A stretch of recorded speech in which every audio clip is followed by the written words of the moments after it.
Sebelum masuk ke video, jangan lupa untuk subscribe dan tekan tombol loncengnya. Assalamualaikum warahmatullahi wabarakatuh.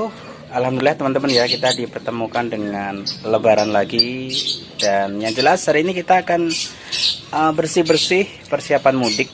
Jadi sebenarnya mudik saya juga tidak terlalu jauh, hanya di beda kecamatan saja, masih satu kabupaten. Nah pasti teman-teman yang sesama peternak burung labet atau kicomania lah ya, yang mau mudik merasakan ya hal yang sama, ribet, bingung dengan peliharaannya. Ya wajar lah, yang jelas kita antisipasi dulu teman-teman ya. Nanti kita akan bersih-bersih dulu. Nomor satu yang paling penting teman-teman ya, kita bersih-bersih temboknya dulu. Mohon maaf kalau suaranya agak kedengeran ya.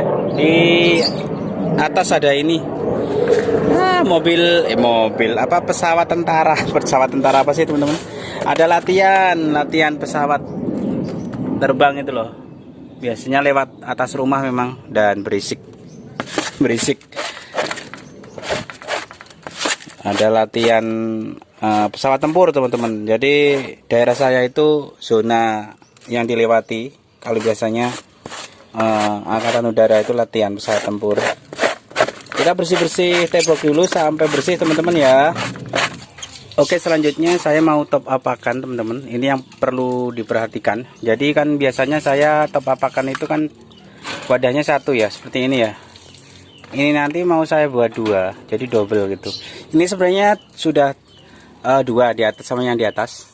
Nah, ini kan sudah ada satu lagi buat makan anakannya yang sering keluar glodok. Itu kan saya kasih wadah pakan juga, tapi nanti tetap saya kasih satu lagi. Jadi nanti setupnya wadah pakannya ini I2, kemudian tempat airnya ini kan yang biasanya 2, ini kan saya kasih 3 nanti. Nggak tahu nanti saya tinggalnya kan juga berapa hari, biasanya 2 atau 3 hari. Tapi kadang-kadang namanya planning lebaran itu kan di luar kontrol ya. Kadang kan kita ini jadwalnya 2 hari ternyata 3 hari. Nah itu makanya saya antisipasi teman-teman. Jadi ini saya kasih 2 seperti ini. Nah itu sudah 2 ya, sudah 2. Kemudian karena ini indukan ngeloloh, saya tambahkan pur ayam teman-teman. Nah ini pur ayamnya ya 1 cepuk sajalah, karena nanti akan saya spam jagung juga. Ini masih agak penuh, ya. Nanti akan saya spam jagung untuk indukannya ini, karena wadah pur itu kan biasanya 2 hari itu sudah habis. Takutnya nanti kalau saya tinggal selama 4 hari untuk EF-nya kurang, jadi nanti akan saya spam jagung. Nah ini jagungnya 1 tongkol, saya potong sedikit karena kegedean tadi ya. Ini saya spam untuk yang khusus ngeloloh teman-teman. Yang khusus ngeloloh saya spam jagung seperti ini ya, untuk mengantisipasi kurang pakan saja. Kalau kurang pakan pasti anakannya nanti akan dibantai. Sayang kan? Itu anakannya sudah belajar makan soalnya. Yang di atas itu sudah nggak mau masuk ke dalam glodok itu. Jadi pakannya kita harus perbanyak. Tadi wadah pakan sudah beres ya 2. Ini malah 3 sama yang di atas. Kemudian kita spam jagung sudah. Kemudian yang di sana pur ayam juga sudah untuk tambahan F-nya. Sekarang kita isi air teman-teman. Nah sekarang selanjutnya ini air. Sebenarnya ini kan masih bagus ini air kemarin. Gak apa-apa, kita buang aja ya. Kita tambahkan dulu.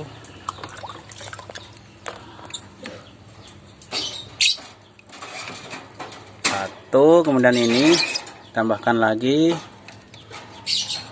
Awas kelupaan nggak ditutup, nanti kabur. Tambah lagi 1, kita masukin dulu. Nah seperti yang saya bilang di awal tadi ya, saya nambahin 1 lagi teman-teman untuk tempat minumnya. Jadi kita tambahkan 1 di dalam.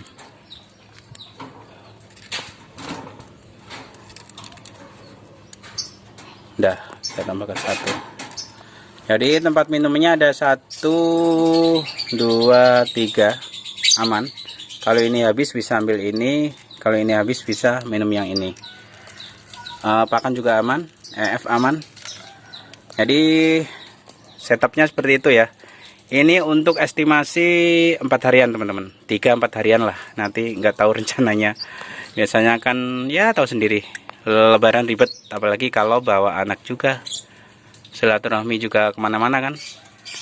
Belum badan capek, nanti ke pending juga. Sudah, itu untuk settingan yang indukan ngeloloh ya. Sekarang kita mau yang settingan indukan ngeram.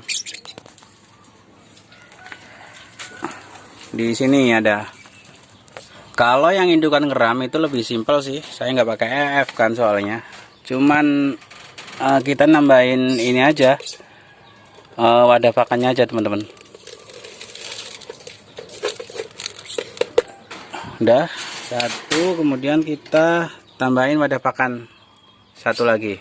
Kita tambahkan satu lagi wadah pakannya. Nah, jadi kan 2 ya. Sudah 2 wadah pakannya. Sini sebenarnya ini kosong. Ini wadah buat EF yang itu. Tapi nggak saya isi lah. Kita ke air aja lah ya. Ke air, kita tambahin air dan tempat airnya. Kita ambil dulu. Ini airnya juga masih bersih sebenarnya, masih baru kemarin. Nggak apa-apa lah. Sekalian kita ganti. Ini kalau misalnya kameranya agak goyang-goyang, mohon maaf teman-teman ya. Soalnya saya juga sendiri nggak pakai tripod, sambil bersih-bersih. Tuh kan, jadinya agak repot. Kita ambil dulu. Ini satu. Bekas EF-nya kita buang saja teman-teman. Biasanya kalau nggak dibuang, ini nanti akan dimasukin ke air dan airnya jadi keruh. Akhirnya nggak bisa diminum. Kita harus buang ini. Oke, kita tambahin air 1 wadah ya. Nah, jadi seperti ini ya. Untuk settingan yang induk ngeram, cukup kita tambahkan 1 air. Jadi wadah airnya ada 3, 1, 2, 3. Kemudian wadah pakan tambah 1. Sama yang toples itu bisa diisi full teman-teman, kalau emang ninggalinnya agak lama. Tapi itu nanti akan saya isi, nantilah mungkin sore saya tambahin ya. Bisa di fullin itu. Jadi seperti itu ya settingannya teman-teman. Nah, jadi settingannya seperti tadi ya. Untuk jumlah wadahnya itu sebenarnya menyesuaikan ya. Kita mau tinggalnya berapa hari. Misalkan 1 minggu ya kita bisa pakai wadah yang agak besaran teman-teman. Atau misalkan tempat minumnya bisa pakai dispenser ayam itu ya, yang putih, kemudian bawahnya ada ceper merahnya, itu kan bisa buat tempat minum. Kemudian wadah pakannya bisa pakai wadah sosis seperti ini yang agak panjang, di double 2 juga bisa. Jadi kondisional sajalah ya. Baik teman-teman, itu tadi ya video dari saya bersih-bersih, kemudian persiapan untuk mudik di kandang ternak. Semoga semuanya lancar, dan buat teman-teman yang mudik, semoga selamat sampai tujuan dan berkumpul dengan keluarga tercinta. Minal aidin wal faizin, mohon maaf lahir dan batin. Assalamualaikum warahmatullahi wabarakatuh. Terima kasih ya sudah menonton video-video dari channel BF. Jangan lupa untuk like, subscribe, komen, dan juga share.